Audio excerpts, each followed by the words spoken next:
Hi, I'm Mary Beth Infante, nutritional therapy practitioner and founder and editor-in-chief of Mott Lot Living. Mott Lot stands for more of this, less of that.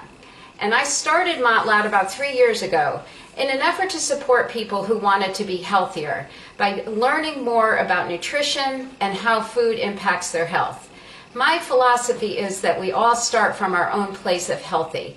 And by understanding really what foods will make us feel the best, we can take our healthy up a notch. And that's really what we're here for today. We're going to be talking about a food that adds vitamins and minerals to your daily diet without a lot of effort. We're going to be talking about smoothies. We're going to learn how to make them as nutrient dense as possible and make them customized to the flavors that you like. We'll talk about 4 different recipes, and I'll give you the recipes at the end. What I love about smoothies, though, and I'll say this up front, is although I will give you the recipes, you can customize smoothies to whatever way you want with whatever flavors, vegetables, and fruits that appeal to you the most. The idea is that you're going to get them all in one nice glass. So what really are smoothies? They're basically blended drinks, but they're so much more than a beverage, right? Usually they have a leafy green, a fruit, a fat, and some type of liquid. What I love about them the most, and I think if most of you have ever had one, you can either take them on the go or drink them at home. They can be a meal replacement for the days that you just can't get to make a whole meal. They can be a snack, a treat, or even a meal supplement if you're just a little bit hungry. If you've ever found yourself wishing, gosh, I wish I could have more vitamins and minerals and fiber in my diet, I know it would make me stronger and healthier and feel better and have more energy, but gosh, I just don't like munching on celery stalks and carrot sticks. Here's your wish come true. Smoothies are going to help you achieve that healthier goal. And today we'll show 4 smoothies that I think you're going to enjoy. Oh, and one other tip. If any of you have children and you would like to make some of these smoothies for them, you will take your parent coolness up quite a bit this time. Really the only equipment you need is a good blender. You'll see in this video that I have a Vitamix blender. I bought it about a year ago when I really started to realize the superpower of smoothies. But honestly, you do not need a Vitamix blender. A lot of people will use a stick or immersion blender. It fits on the counter better if you don't have a lot of space. It also pretty much fits in anyone's budget. Another blender that I know people really enjoy using is the Ninja blender. It also has a lot of power. Okay, the first 2 smoothies we're going to make today are leafy green smoothies. I have a kale one and a spinach one. We'll make the spinach one first. Leafy greens are just an amazing nutrient-dense food. They have vitamin A, vitamin C, they have potassium, calcium. These are all ingredients and substances that our body needs, not only for heart health and brain health, but for energy production and really our tissue repair. So let's start with the spinach first. You need about a cup of spinach, which I've already measured out here. I use organic baby spinach. It is one of the dirty dozen vegetables, so it's good if you can find organic spinach. It's good to spend the extra money on spinach. I also use full-fat coconut milk. I buy this one in the can. It's pretty readily available in grocery stores. About a cup of this. One of the tips I want to mention is that it's really a good idea when you use leafy greens to put the milk in first, or whatever liquid you're going to use, and then the leaves, and this will help grind up the leaves to a really smooth finish. I personally do not mind a little bit of texture in my smoothies, but most people prefer them to be really more drinkable rather than chew through them. So I'm going to mix this up a little bit first, and we'll try not to make it too noisy. So mix it up a little bit. And you can see the leaves are starting to grind down. I'm going to add some pineapple now, about a half a cup of frozen pineapple. Frozen fruits are great because they don't add a lot of water to the smoothie, and they're a nice texture, and they really grind up nicely, plus they add a lot of sweetener. Another tip you might want to consider is when you go to the grocery store, always take a look in the frozen fruit aisle, because a lot of times they're on sale, 2 bags for $5 or whatever, and you can put them in your freezer, and then when you're ready, you always will have them to make your smoothie. So I'm dumping those in, and this will be ready to go in a moment. You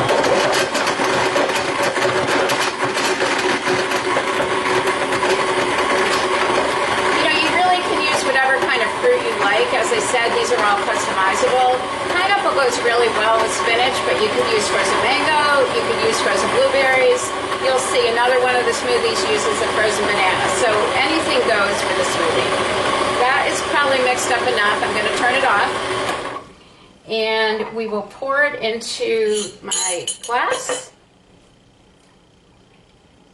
So this one is a little bit thick, which again, I like them this way. If this is too thick for you, you can add a little bit of coconut milk more and blend it a little bit more. I really like this one because it tastes tropical and you really don't taste the spinach.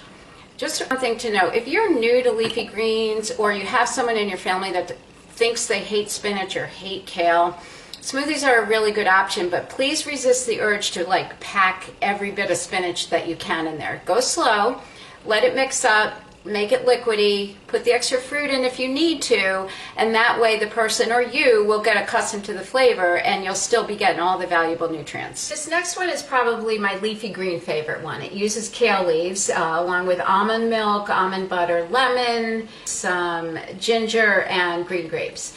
When you buy kale, you can buy it in a bag or you can buy it fresh like this. You do need to make sure that you take out the thick stem and just use the leaves. The stem doesn't grind up and way too much fiber. The other thing about kale that you want to remember is to kind of break it up a little bit. It's a little more dense than the spinach is, so you want to start out by breaking it into smaller pieces. You'll throw 2 cups of kale in, 2 cups of green grapes, which are pretty much available year-round, which is great because you can make this smoothie anytime you want. Ginger, which is an anti-inflammatory spice and it makes it taste really good. Almond butter, about a tablespoon of almond butter. You want to use unsweetened almond milk. Try to be very careful when you buy almond milk that you don't buy it with a lot of sweetener. And then a little touch of lemon, which just gives it that refreshing taste. This one turns out really good too. It's a little thinner than the one with coconut milk because the almond milk is not as thick, but you're getting your fat through the almond butter as opposed to the coconut milk. This next one is not leafy greens. So this is the pumpkin pie smoothie. I love this in the fall and winter. It tastes warm, comforting. It almost tastes festive too. And really the pumpkin nutrient profile is nothing to ignore. It has vitamin A, vitamin C, some potassium, all things that are important for our immune system, as well as a healthy heart, and it gives us extra energy. So for this one, you need about a cup of pumpkin.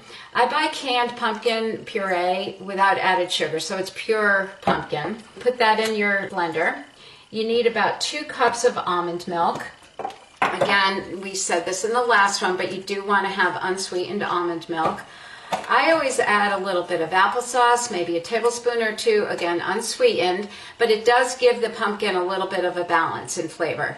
And then this is the one that I really like to add a lot of spices to. So ginger, cinnamon, or nutmeg, or all 3 are great in this smoothie. I think you guys would really enjoy this one throughout the winter. And again, the nutritional value is really great. So, and it fills you up. So pumpkin has a good amount of fiber, which helps you feel full, especially if you're using this as a meal replacement. This is the 4th and last smoothie. Some might say I saved the best for last. This one is a very popular drink lately, especially in Western culture now. Golden milk is traditionally an Indian beverage. It's usually served warm.